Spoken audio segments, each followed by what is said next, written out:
It's about 7 in the evening, and hungry vacationers just back from their night dive start gathering at the Crack House. By the way, that's crack spelled C-R-A-I-C. It's an Irish expression for fun conversation, news, or gossip. The Crack House is an open-air bar and restaurant with a sand floor at Evolution Dive Resort on the island of Malapascua.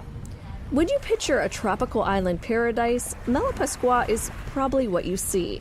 The island north of Cebu is just 1.25 miles long and less than 1/3 of a mile wide. Running a restaurant in such a remote spot is challenging. Some ingredients we can't get, so we get them from Cebu. Just getting a decent supply chain can be a struggle from a business perspective in the Philippines. That's Dominic Ravel. He manages the Crack House, and he's not just concerned about getting quality ingredients for the foods they cook.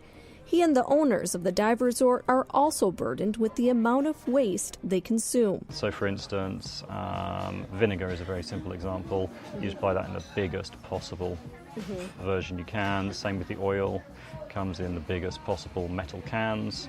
Again, metal cans can then go back and be reused, or in fact, dirty oil can then go back into the metal can and can then come off the island to go back to someone who can actually manage it properly. Other concerns for Dom? Water usage. We're not just running taps for no good reason. We've got the signs up asking people to be responsible. Food waste.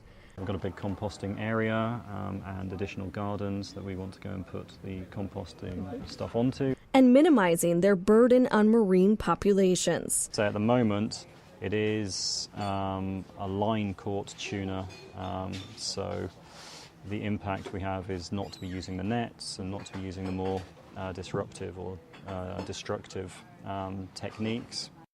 When a business makes such an effort to reduce their impact on the environment, the community takes notice, and they can become role models.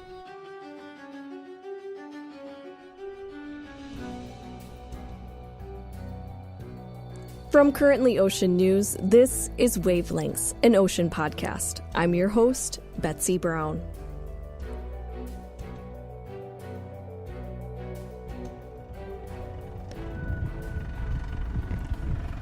Another sunny day on Malapascua Island. Children play in the shallow waters, and small boats sputter off as divers return to their resorts. During the busy months, Malapascua sees about 8,000 visitors, the majority of them divers. It's booming. In the last 5 years, it's really grown there, and there are operators who are very aware of the impacts of that short-term gain and the potential for the economics of their business, but also the potential for the damage to their business in the long run. Sam Craven is the project manager for Reef World Foundation. They run what's called the Greenfins Initiative. It's an approach to managing your tourism that's adopted at the national level. We as the Reef World Foundation come in and help assess the risks and rewards that exist in the tourism sector within that country and train government teams to implement Greenfins. Greenfins then works with dive and snorkeling operators to help reduce their impact on the environment, and they get scores based on a list of best practices. Evolution Dive Resort, located right on the beach at Malapascua, has the best score of all the participants in the Philippines. Nick Greenup is the resort manager. I think it's good that it makes it a little bit competitive, right? Like it encourages people to right, we want to be more eco-friendly than those guys. And again, it's good for our business as well. You know, if we can say, we've been assessed by these people and we are as good as it gets in their eyes as far as environmental awareness and impact reduction, it's brilliant. Keeping a small environmental footprint isn't easy when you're bringing about 700 visitors a month onto your property, which happens to be located on an island with a limited water supply. But Nick says it's vital for the business's survival. Yeah, for us, especially with the diving and, as part of our business model as well, it's good for our guests to see that we're trying to help as well, I think that makes a difference. I think that's why a lot of people come and choose to stay with us and dive with us. Other resorts see that too, and they work together to responsibly remove trash and other waste. Us and a lot of other resorts sort of, co-opt boats to take trash over to the mainland. And now because of the stresses on the municipal waste system, they're now they're telling us that it has to be cleaned, segregated into specific things, otherwise they don't have the manpower or the money to deal with it. So it's challenging in a lot of ways. A lot of it's not just the challenge from our end, it's when it gets to the other end as well. Oil from the boats also has to be boxed up and brought to Cebu for processing. All the composting, sorting of trash, and everything that goes on in the kitchen, it might go unnoticed by the majority of the guests at Evolution. They're trying to get in as many dives as possible during their short stay. But it's what happens under the water that tells you where the resort's priorities are. Are they talking about a no-touch policy? Are they going to let you wear gloves? I mean, it's warm diving. Do you need to? And you tend to touch a lot more when you're wearing gloves. Do they have rules for photographers in terms of neutral buoyancy, not lying on the reef? While many divers come to the Philippines with a bucket list of items they'd like to see, Nick says he's found customers respect his guides more for not clawing at coral to pull out an octopus. For divers mainly, they don't want to see dive guides crashing around on the reef and poking things with sticks and lifting up stuff to show them creatures, right? I think around Asia especially it's changed a lot. Like when I was first diving around Asia, guaranteed your dive guide so wanting to show you something that he'll poke that out of the way or move this to say, I think again, education and awareness. I know that our guides here leaps and bounds since I've been working here. I think they really now appreciate the why, not just being told that they shouldn't do it, but now really seeing why it works. I think they're now more wanting to protect their own backyard as well. A lot of guides at Evolution grew up on Malapascua, and they want to make sure the reefs are there for future generations. They're also the leaders in the community, working towards breaking the patterns of the past by reducing waste and taking part in beach cleanups around the island. Now it's the kids that you'll see a bit more picking up plastic and whatever, which is great.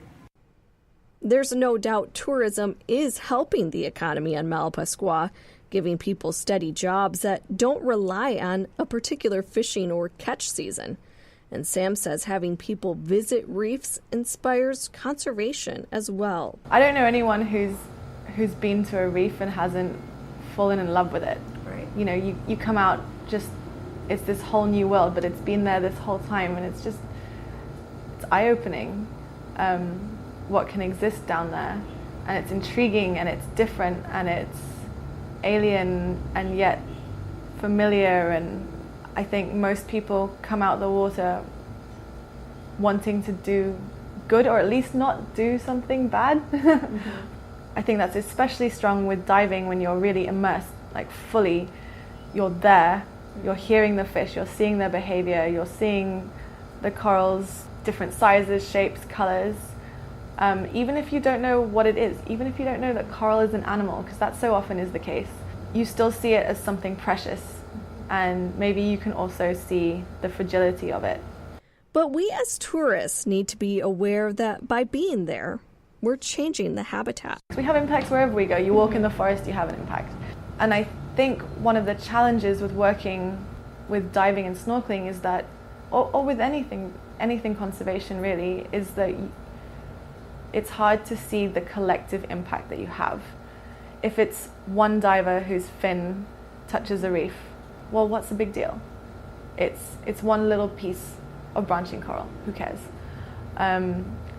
It's a couple of fin kicks stirring up the sediment that lands on some coral. Such a small patch. The ocean's so huge. How could we possibly have an impact? And it's hard to remind ourselves to remember that we are collectively 1 million divers a year, new divers a year. We don't even know how many divers there are in the world. We have no idea how many snorkelers are getting into the water. And if every single person is touching that, the acreage of damage that happens is then quite significant. That's why Sam says a lot of the responsibility for protecting the environment falls on us as tourists and how we conduct ourselves underwater and what behavior and businesses we choose to support. Once you're at the destination and you have the obvious, everybody's talking about plastics these days, you know, you can ask for no straw, you make sure you bring your own bag. These are things that you can make become your habits. You can also show your consumer demand for best practice from your dive guide, for example. You can say, hey, I'd like you to make sure that I don't touch the reef at all. You know, help me be a better diver. You can say, I don't want you to touch anything for me. I don't want you to pull out, make that frogfish yawn, or harass that mantis shrimp. And then if he does that, you can tip him and say, that was fantastic. You know, I hope you're like that with everyone. Just, it's a positive reinforcement. If you're just complacent about it, the people who do want to tip for those bad practices are always going to have the louder voice. Wavelengths is a production of Currently Ocean News, produced and hosted by me, Betsy Brown. Music is by Sean Kish. Evolution Dive Resort did not give me any payment or special treatment for this episode. I'd actually already been planning a vacation there when I found out about their greenfin status. But I do thank them for taking the time to talk about the resort. For updates on the podcast, visit wavelengthsoceanpodcast.com.